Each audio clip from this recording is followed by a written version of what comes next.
Hello and welcome to Missionary Messages. Today's category continues on from last week. So this last week or so, I saw this Instagram influencer. He is a scientist and he works with eggs and sperm. And he's very intelligent and he really knows what he's talking about. So after watching him, I was going to talk a little bit about, last week I told you I was going to talk about the details of like social media, who we follow, and the specifics about certain conditions, which I will touch a little bit today. But because I watched these videos that this influencer had about sperms and egg and fertilization, I thought of all these other things that I needed to talk about today. So I have another object lesson. So we'll see how this goes. Okay, so I want you to imagine, so this, hopefully I don't make a mess. So I didn't really try this yet, but so these are Mentos and this is pop. I don't drink caffeinated pop, but I bought this for this experiment. So let's see. If you see, that had a reaction, right? It fizzes when you put the pop into the Mentos, which I'm sure everybody has done this experiment before. So that was Mentos and pop. It kind of has a reaction, right? And I'm not a scientist, but this is about the best experiment you're going to get from me. So these are Tums. My Tums actually did come in handy, I guess. So we have Tums here, and then we just have water. Not much going on there, right? So basically, they're just sitting in the water. So we think of this, the container, as the woman, right? And what's in the container as an egg. And this is also the same woman with a different egg, right? So when we put the pop on this egg, or the sperm, so this is the container of the woman, this is the sperm. Okay, so we see a reaction, right? Like the sperm kind of causes a little bit of fizzy with the egg. Maybe this kid's gonna be an explorer, right? Maybe he's gonna travel to outer space or something, because there's lots of action going on there. And then nothing in this container, right? It's still it's still a fertilized egg. So the water was the sperm and the Tums are the egg. So this kid, maybe he'll be an author and he'll write about exploration and he'll write about traveling through the universe. So two different things, right? Same woman, different eggs, different sperm, different reaction. Okay, so keep that in mind as we go through this lesson today. So I mentioned last episode about me having pulmonary stenosis and my daughter having pulmonary stenosis. So I was born with pulmonary stenosis. My daughter was born with pulmonary stenosis. I did not have any surgery for my stenosis. I haven't had a problem with it all throughout my life. The doctors can hear a murmur in my heart. But I haven't had any issues with it. After my daughter was born, a few months later, she had to get surgery and they had to pop open her heart valve. So she had pulmonary stenosis, the same as me, except it was more extreme. It was a little bit different, right? We had the same condition, human condition, but hers required a surgery and mine did not. And we also had the same doctor. So I went to the same doctor till I was 18. They just monitored me. And my daughter did the same. After her surgery, she went, and she still goes today because hers was a little bit more serious, although she's doing well and she hasn't had any problems since her surgery. So my daughter inherited a mortal condition from me called pulmonary stenosis. This is not a spiritual condition from the pre-existence, right? It can't be, because we aren't mortal when we're spirits. We have the same mortal condition, my daughter and I, but we did not have the same results. We had to go through a different kind of process. She had to be healed, and I had to just have it exist, right? I just have it exist. And now she just has it exist. She had a more serious form. And the sad thing is, I gave it to her, right? I gave her something that turned out to be worse for her than it was for me. No, I did not give her pulmonary stenosis. No, I did not.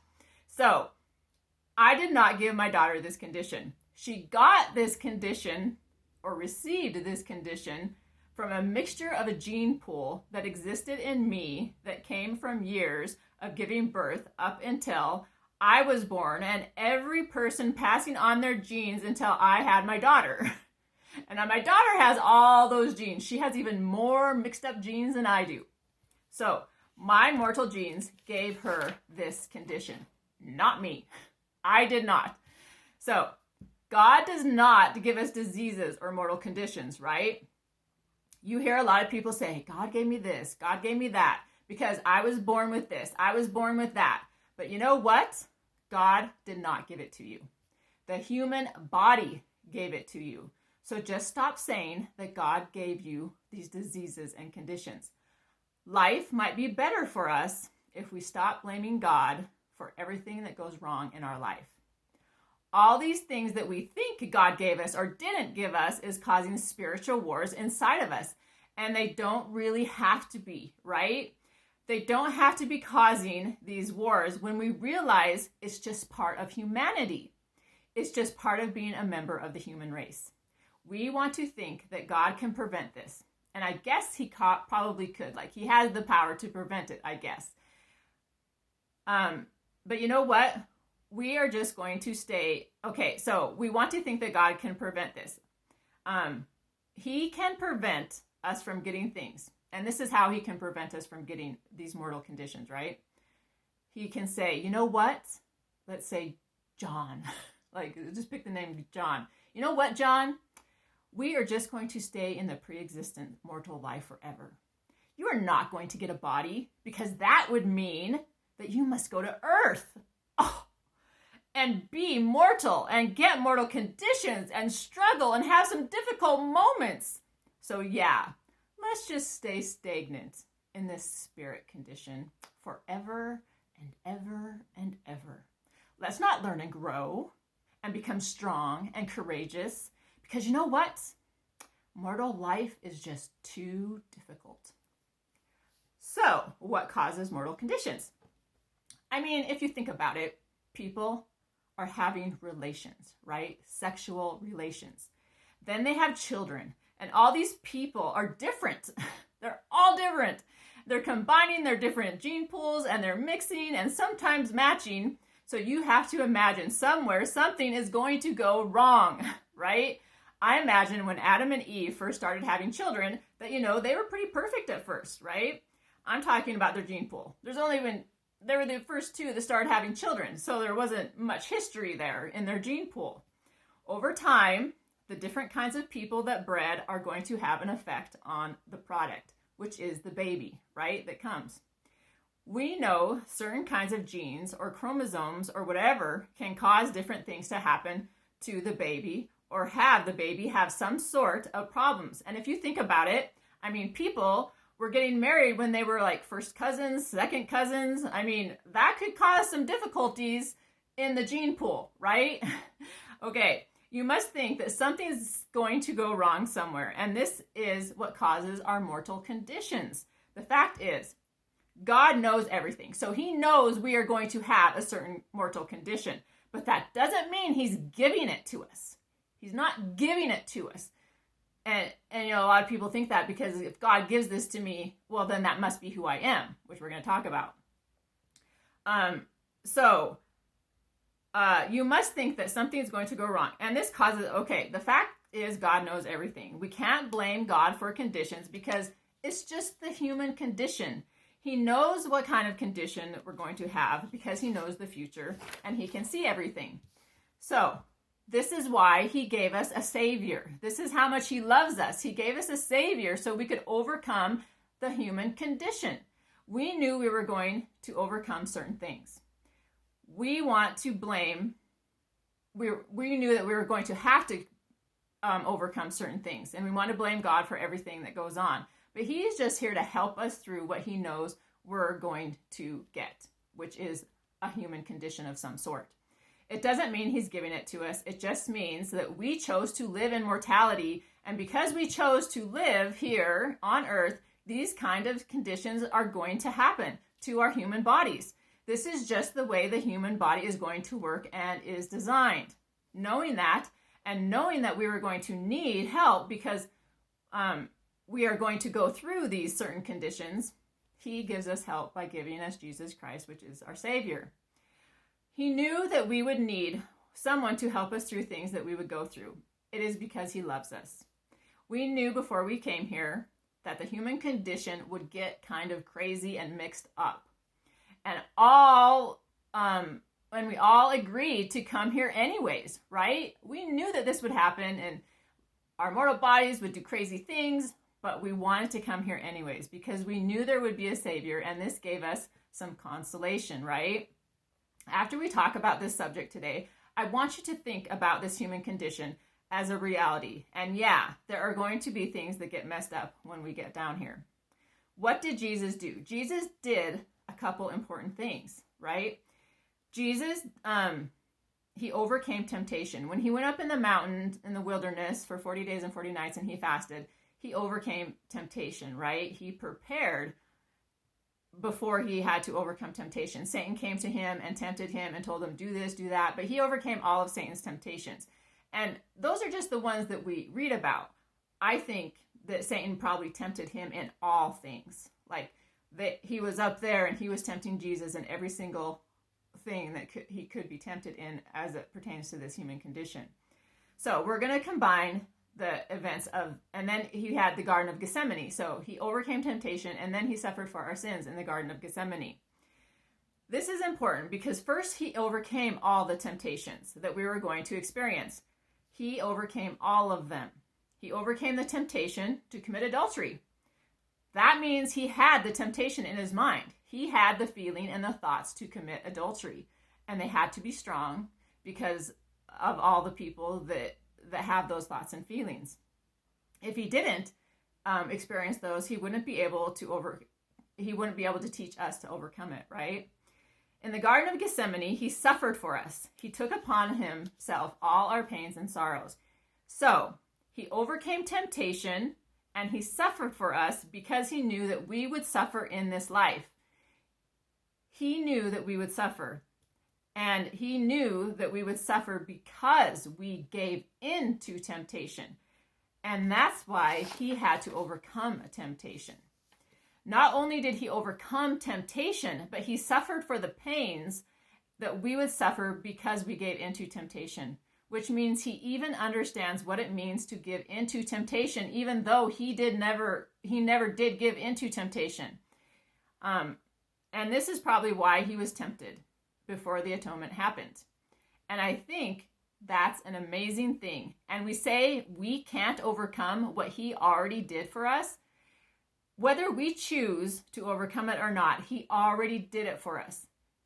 He already overcame it for us. So you have to choose to overcome it, right? He already did it for you. It's already done. It already happened.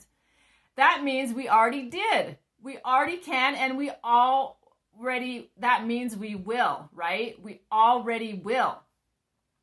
What does that look like to you? Which means if we choose to overcome it, you are choosing to live with it for eternity. If you choose not to overcome it, you are choosing to live with this condition for eternity. Because in some realm, you are living a life that has overcome the human condition. Somewhere, you have overcome it. Whether you choose to overcome it or not, you already have because he already did. What does that look like to you? What does that life look like to you of you already overcoming this temptation, right? This temptation that comes with living in the human condition. So what are spiritual demons? Spiritual demons work against God. I think a couple major wars that we are going through in our society today that are affecting people at a dramatic scale, and the morality of our society, which destroys and has destroyed societies in the past, are same-sex attraction and transgenderism. So we're going to talk a little bit about that today and more about it next week on how to heal from those things. But we read last week about the family proclamation to the world and how the church made a statement saying all human beings are male and female and are created in the image of God. And each is a spirit, son, and daughter of God, which means when we come to earth, we are spirit, sons, and daughters of God, which means we are a daughter or a son, right? Whatever you come in the world as, that's what you are as a spirit. We all have a divine nature and destiny, and gender is an essential characteristic of individual, premortal, mortal, and eternal identity and purpose. So when you come into the world, that's your gender, right? So these are two very important issues that work against God's plan when they are engaged in, right? They work against your plan when you give into temptation to engage in this mortal condition and live in whatever way that mortal condition suggests you should live. And this makes you weak instead of strong, because God's plan is designed to make you strong. When you give into these mortal conditions and live this kind of life, then you are choosing weakness over strength, right? When you give into the human condition, you are giving into spiritual demons, the possibility of spiritual demons, right? When you overcome your human condition, you give into your godly and spiritual condition. In fact, you become strong. You become like God. Saying someone is gay is stating that they are same-sex attraction. When you say someone is gay, you are saying you are same-sex attraction. That's what you're saying. This is what the world will tell you that you are, but you are not same-sex attraction.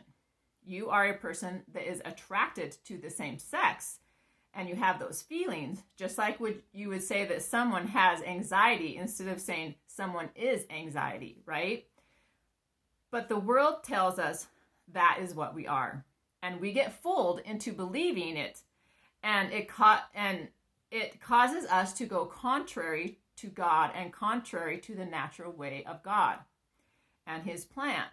It causes us to go contrary to that which is natural, thinking that we could never overcome it, because how could you overcome such a thing? Which would be hard to do. I've never had those feelings, so I don't know how strong they are, but I imagine they are very, very strong. That's what the world tells you. It's not possible to overcome this because this is how you feel, so this is how you are. Well, some days I don't feel like running up the mountain, right? But I run up anyways, because I know overcoming that feeling that I don't want to do it, that I don't want to engage in this run, will make me happy when I'm done running up and down the mountain, feeling the satisfaction that I overcame that feeling that said I couldn't do it. Jesus Christ knows what it's like to experience same-sex attraction because he experienced it. He actually experienced it. But he also overcame it, and he did not give in to the temptation of it. But in the Garden of Gethsemane, because he atoned for us, he knows what it feels like to give into the temptation, because when you give into that temptation, he feels that. Okay, so Jesus, that's to say he had same-sex attraction. He also had feelings of transgenderism, right? So he had the feeling that what it might be to be a woman, because he felt that, right? He felt everything that we feel. So he felt that, but he also overcame that. So you are not alone, right? He overcame it because he loves you. He didn't have to go through that. He didn't have to experience these things, but he loves you. And he wanted you to overcome it. And that's why he chose to experience it, because he wanted you to still realize that you are a son and daughter of God. Jesus Christ overcame this world and everything that comes along with it. So he knows how to show you to overcome it. Just like he gave clay to the blind man, he will give clay to you. He will open up your eyes and he will give you courage to wash the clay off. And then you can fulfill your mission and purpose by testifying of him because of your condition. This is your mission and purpose. This is all of our mission and purpose. But we are going to do it differently. The results, like my daughter and I, will be different. The things we have to go through will be different. We will all accept the clay, and we will all wash it off in different ways. And we will all testify of him as we go through each of our individual, specific, and unique experiences. Jesus knew what same-sex attraction felt like. He felt it. So does that mean he was gay? Some people might say that just to be weird, but he knew what it felt like. He knew what it felt like to want to be a woman if you were born a man. Does that mean he is going to change his body and become a woman? It's not possible, for one thing, and no, he isn't. Because that is not who Jesus is. He knows those feelings, he experienced those feelings, but he is not. He is the begotten Son of God.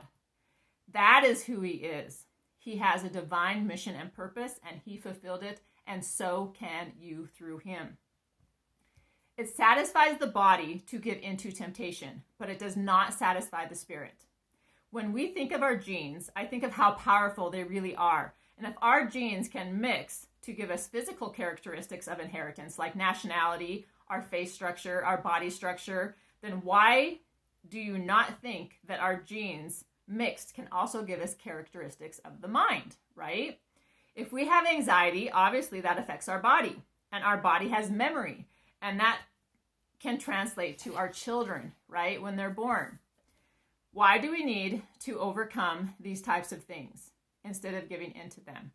So we don't pass them on to our children, right? So we don't have to have them overcome even more worse things than we had to overcome, because they have one more added gene pool added upon their bodies. I can't control what genes will affect my body when I have a child, but I can try to control what my mind will give to my children.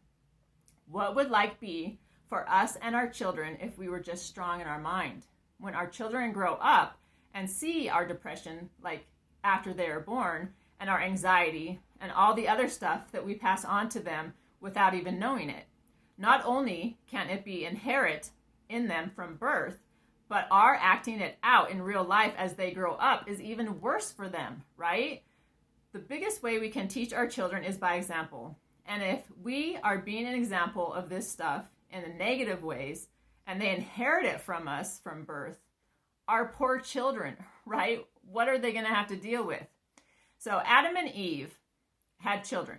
When they had children, there were only two mortal genes.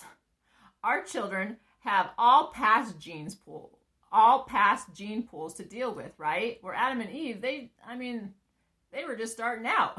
They didn't have all this mixture of everything. Our children have twice as hard of opposition to overcome because of us and because of our weaknesses in our body and because of our human condition and the genes that are flowing through our body. I hear so many people say, well, this is who I am.